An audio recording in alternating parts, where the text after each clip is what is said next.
Good morning guys, welcome back to my channel. I hope you all had a lovely Easter and you indulged in a little bit of chocolate. I know I sure did. I had a few Lindt bunnies because Lindt chocolate is my weak spot, not gonna lie. Like the raw chocolate thing, it works for me as a solid replacement, but Lindt chocolate, especially milk Lindt chocolate, hits me in a special part of my soul. So I had a few little Lindt bunnies, didn't feel guilty about it because I'm human and we're all allowed to treat once in a while. And then I moved on with it. But you might be looking for a healthy treat, in which case, CK's your girl. I've got you covered. We're going to make chocolate chip cookies today. I've been practicing this recipe for a little while now. Geordie's been thrilled because he's been able to have cookie after cookie, which tasted amazing, but wasn't up to my standards. So I had to keep practicing, of course, until I got the recipe right.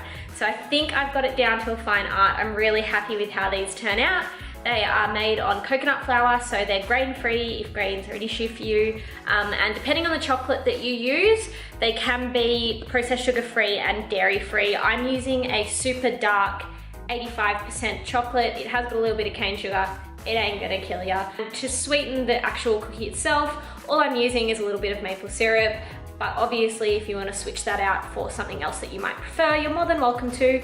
But I'm hoping that you really enjoy this recipe. Pretty damn good, even if I do say so myself. They're crispy on the outside, they're chewy on the inside, they've got nice big chunks of dark chocolate in there. There's not much more you can ask for. I don't know about you guys, but for me, nothing makes me happier and more calm and present and just like a really joyful human to be around, other than when I sit down with a cup of tea and something that I've baked. It can be a brownie, it can be a cookie, it can be banana bread, it can be a muffin. I don't care what it is, but it makes my soul joyful. Some might call it a bad habit. For me, I call it self-love. I think everyone needs to find that little thing that just makes them like centers you and brings you back down to reality and realize that those tough days aren't so tough. And for me, it's tea and a baked good. I'm not sorry. Public holiday here today. Geordie is in France because he's playing a game of footy there tonight. I have the house to myself. I'm makeup free. I'm in my pajamas or my comfy clothes because I like to keep it real for you guys. So it's gonna be a good day. We're gonna bake some cookies. It's gonna be a fun time. I promise you, you're gonna love it. Recipe coming at ya now. Alright guys, so for this recipe you only need 9 ingredients and most of them will be things that you probably already have in your pantry, which is obviously quite handy, but there'll be a few things that you need to pick up. The recipe makes a 15 to 18 biscuits. I double the quantity from my initial recipe and I forgot halfway through making this that I needed to double everything. So I will talk you through the recipe doubled so that you end up with 15 to 18 cookies. If you don't want that many, it's pretty simple, just halve it. So to start off with, you need baking soda. It's 1 full teaspoon of baking soda. We're going to mix our dry ingredients first. So I've got them in their own bowl and they're just going through a sifter.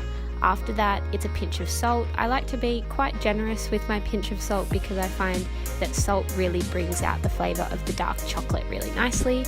Cinnamon is optional. I add about a teaspoon, and the reason for that is that I find cinnamon is a natural sweetener, so I need to add less maple syrup if I add quite a decent amount of cinnamon. But if it's not your thing, you don't have to put it in.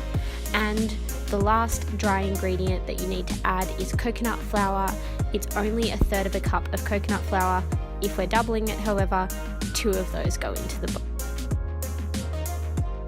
Sift away, and once that is through the sieve, you can just put that to the side and we'll start on our wet ingredients. So it's a nice fine powder that you're looking for. After that, we start the wet ingredients. You want almond butter. Now with your almond butter, I found that I ended up basically using the whole jar. The recipe calls for 1/3 cup, so that's 2 1/3 cups. But I found that once I actually measured it out, it pretty much equaled my whole jar. I'm not sure how many grams is in that jar. I think it might be about 140 or 170, around there. With the eggs, you need 2 full eggs and then you need 2 egg yolks. I am terrible at trying to separate an egg white from an egg yolk, so I have this little like separator thing that came with my measuring cups and it makes life super easy, but I'm sure you're more talented than I am and you can do an egg yolk without one. So So you want to mix this together. I'm using a fork to mix this, and usually I pretty much exclusively use wooden spoons for baking, but because you really need to incorporate the wet ingredients as well as possible, I find a fork works really well to kind of beat it all together. Coconut oil in next. The consistency of your coconut oil is really important for this recipe. It can't be hard. You want it to be like softened butter. Even more liquidy than that is okay as well. I've used like complete liquid and I've used the softened butter type consistency. You want 2 1/4 cups of coconut oil. Mix that in. I like to mix after each step when I'm doing my wet ingredients to make sure it's all really well incorporated. And then, as I said earlier, the maple syrup is entirely up to you as to how much you add. I just add a little dash. I give it a taste because who doesn't like cookie dough, and check if it's sweet enough. It will taste a little more savory once baked, so if it's not sweet enough now, it won't be sweet enough once they're actually out of the oven. Final step is just to cut up your dark chocolate. So I like to leave it in fairly big chunks because I find that if you cut it too fine, the dark chocolate will melt into nothing. Like it will just melt into streams of dark chocolate in your biscuit. So keep it big, keep it chunky. Once you've done your dark chocolate, you combine all ingredients together, give it a really good mix. You'll find that the coconut flour absorbs a lot of the moisture and it'll kind of get nice and fluffy and light and beautiful. Get your cookie tray out. I only have a smallish cookie tray, so I need to do my cookies in 2 batches. I like to line them with parchment paper. It just makes your life easier when you're trying to get them off the tray. And then for forming your cookies, you want to take about a golf ball size scoop and then roll it in your hands. It shouldn't be too sticky or too wet to do that. Roll it into your hands into a ball.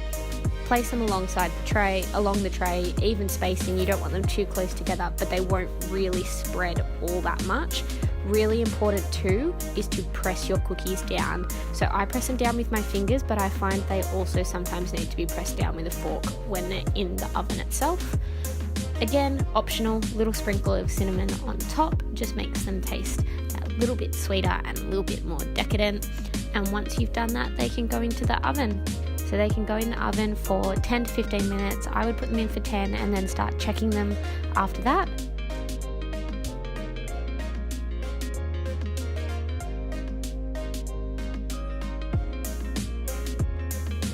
Oh my god, look at those melty bits of chocolate goodness. Oh my god. So they've been cooking for about 15 minutes. Depending on your oven, they may only need 10. I find my oven generally needs a little bit more, but that's the final result. You want them to be a little bit like golden and crispy around the edges, but they still will look quite soft and probably feel quite soft.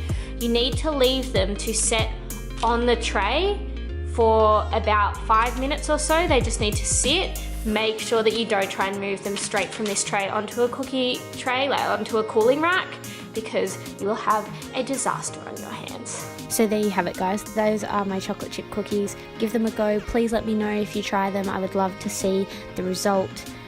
Enjoy it with a cup of tea. Figure out the self-love situation. As always, if you aren't already subscribed to my channel, please hit the subscribe button below and give this video a thumbs up if you enjoyed it, as it really supports my channel. I hope you enjoyed it. I'll see you in the next one.